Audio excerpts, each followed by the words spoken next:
After 500 years trying to tame fatal floods, China tries a new way.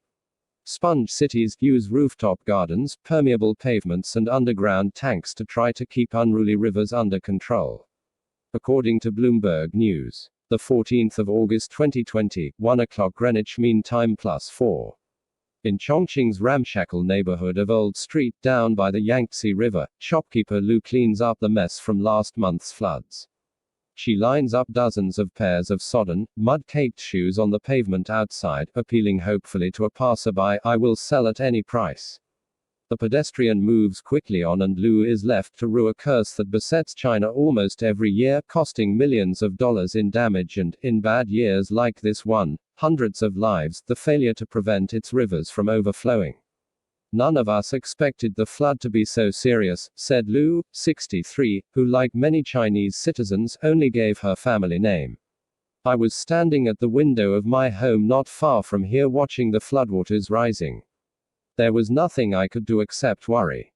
For centuries, China's response to its unruly rivers has been to try to restrain them with levees, dams and canals to make the high mountain bow its head and make the river yield its way, as Chairman Mao Zedong put it.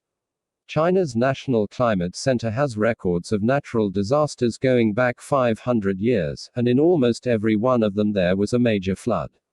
Yet the rivers continue to burst and China's rapid urbanization is making things worse. Former floodplains have become houses and factories, protected by ever higher embankments. So the government is trying a new approach. On the northeastern fringe of Chongqing, around the giant new International Exhibition Center, the rising district of Yulai is designed as a sponge city. China's cities flood partly because most of the water-retaining land that used to absorb rainfall, grassland, woods and lakes, has been paved over, forcing rain to flow directly into poorly built or outdated sewage and drainage systems that can no longer cope. The Sponge City initiative, launched in 2015, is an attempt to reverse that, soak up heavy precipitation and release it slowly into the river and reservoirs. Using features such as rooftop gardens, scenic wetland parks, permeable pavements and underground storage tanks, the plan is to eventually absorb or reuse 70% of the rainwater that falls on 4/5 of China's urban land. "We need to give the space back to the water," said Yu Congjian, professor of landscape architecture at Peking University. "We should treat water as a valuable resource, not our enemy."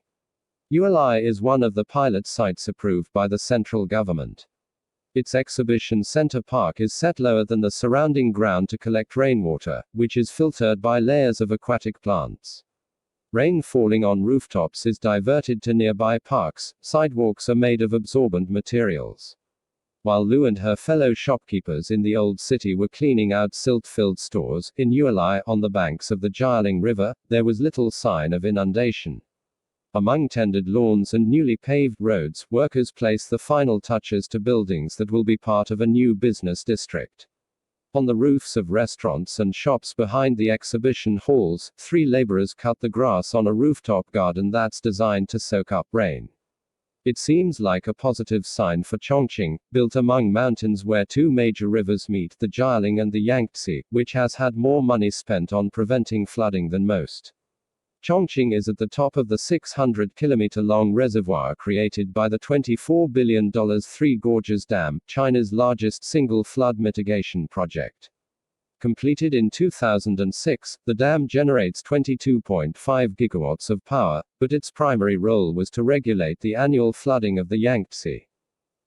A museum in Chongqing commemorates the 1.4 million people who were forced to leave homes that were flooded by the project, a witness of Chinese people making personal sacrifices for the good of the motherland, said the museum's guide. A picture on the wall shows an old man handing his son a young Wangjue fig tree to plant in his new home, 1,500 kilometers away, to remember his roots.